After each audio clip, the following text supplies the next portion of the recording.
హామీ ఇస్తున్నాను. బెంగళూరుకి విజయేంద్ర గారు లైన్లో ఉన్నారు. విజయేంద్ర గారు మాట్లాడండి. హలో హలో సార్ విజయేంద్ర గారు చెప్పండి. నమస్కారం సార్. నమస్కారం అండి.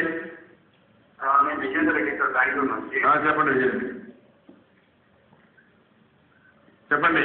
ఇప్పుడు మనం ముఖ్యమంత్రి అంటే దానికి ఒక గౌరవం, ఒక మాట్లాడే విధానం ఒకటి ఉంటుంది సార్. ఇప్పుడు కామన్ గా ఇంతకు ముందు ఒక 9 years వర్క్ చేశాడు. అవునండి. దానికి ఒక గౌరవము అంటే ఒక కొన్ని గోల్స్ ఇలా ఉన్నది, ఇలా మాట్లాడాలి అని మీరు మాకు అందరికి అలవాటు చేశారు. అదే అండి.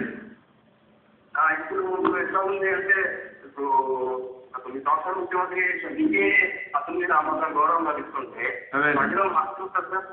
రైట్. అదే విజయేంద్ర రెడ్డి గారు చాలా బ్యాలెన్స్. చెప్పండి. విజయేంద్ర రెడ్డి గారు ఇప్పుడు బెంగళూరు నుంచి ఫోన్ చేసి ఒక మాట అడిగారు. కొన్ని పదవులు ఉన్నాయి. ఒక ముఖ్యమంత్రి, ఒక స్పీకర్ గారు, ఇలాంటి పదవులు కొన్ని ఉంటాయి. వాళ్ళంతా కూడా ప్రజలకు ఆదర్శంగా ఉండాలి. వాళ్ళు ఎట్లుండాలంటే ఒక క్రమశిక్షణ, నీతి, నిజాయితీ, ఒక పద్ధతి, చెప్పే మాటల విలువ, మనం ఇచ్చే గౌరవం, ఇవన్నీ చాలా ముఖ్యం. దానివల్ల 10 మంది మనం చూసి నేర్చుకునే పరిస్థితి వస్తుంది. నేను ముఖ్యమంత్రి గారు అదే అసెంబ్లీలో రాజశేఖర రెడ్డి గారు ఒక మాట అన్నారు. మీరు బిల్ క్లింటన్ పక్కన రామలింగరాజు గారిని కూర్చోబెట్టారు, అందువల్లనే ఆయన మరిగా పెరిగాడని చెప్పి. ఆ రోజు ఆయన బాగున్నాడు. ఆయనే కాదు, చాలా మంది నేను ప్రోత్సహించాను. అయితే ప్రతి ఒక్క అనుక్షణం నేను ఒక మాట మాట్లాడేవాడిని.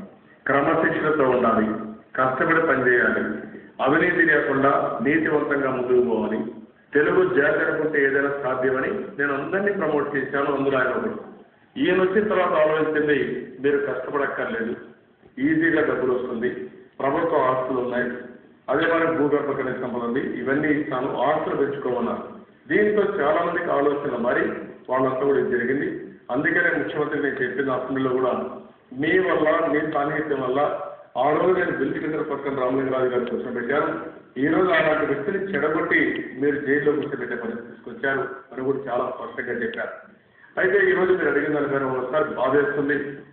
నన్నే కాదు, పెద్ద వాళ్ళు పట్టుకొని చాలా హెడర్గా, చాలా చురుకనగా మాట్లాడుతూ, హ్యూమిలియేట్ చేస్తూ, అవమానిస్తూ ముందుకు పోయే పరిస్థితి వస్తూ ఉంది. ముఖ్యమంత్రి ఆ విధంగా ఉన్నాడు కాబట్టి ఆయన పైన ఆధారపడిన స్పీకర్ కానీ వాళ్ళు కూడా గౌరవించే పరిస్థితి లేరు. అయితే ఏది ఏమైనా కూడా మనం ప్రజాస్వామ్యంలో ఉన్నాం. ప్రజాస్వామ్యంలో హుందాగా ఉండాలి. కొన్ని సందర్భాలు ఇలాంటివి వస్తూ ఉంటాయి. అయితే వచ్చినప్పుడు కూడా ఒక పద్ధతి ప్రకారం ఉండడం, హుందాగా ఉండడం చాలా అవసరం. నేను అందుకని మీ అందరికీ హామీ ఇస్తున్నాను. నేను వ్యక్తిగతంగా నా జీవితంలో ఎవరిపైన కక్ష కానీ అదే మాదిరిగా చులకనగా నేను మాట్లాడలేదు, భవిష్యత్తులో కూడా నేను మాట్లాడను. అయితే ఒక సమస్య వచ్చినప్పుడు ఒక ముఖ్యమంత్రి లేకపోతే ఆయన కుటుంబం, కొంతమంది వ్యక్తులు రాష్ట్రానికి నష్టం కలిగించే పరిస్థితి వచ్చినప్పుడు పోరాడవలసిన బాధ్యత పైన ఉంది. ఒక ప్రతిపక్ష నాయకుడిగా, ఒక ప్రతిపక్ష పార్టీ అధ్యక్షుడిగా నేను పోరాడాలి, ఒక ఆదర్శంగా ఉండాలి. ఆ పని ఈరోజు చేస్తున్నాను. మీరందరూ కూడా నిండు మనసుతో ఆశీర్వదిస్తాను కూడా నేను. చివరిగా మహాకూటమి అధికారులకు వచ్చి అది అక్కుల బొంత అన్నట్లుగా సీఎం గారు అన్నట్లుగా వార్తలు వచ్చాయి.